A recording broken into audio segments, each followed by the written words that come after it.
Praise the Lord. Praise the Lord. Hallelujah. Hallelujah. We have the book of Proverbs, chapter 12, verse 9. Better is a lovely man who provides for himself than one who pretends to be important but is without bread.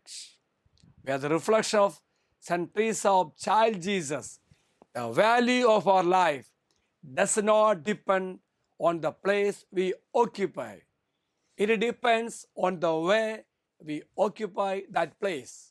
This verse most likely carries the idea that it is better to humble oneself and work as a servant than to be puffed up in pride and act like one that is superior and lack food.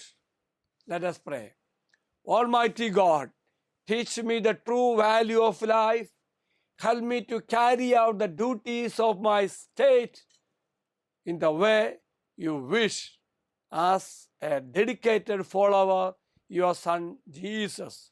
The Lord be with you. And also with you. May Almighty God bless you, Father, Son, and the Holy Spirit. Amen. Have a great day to everybody. Thank you, Father.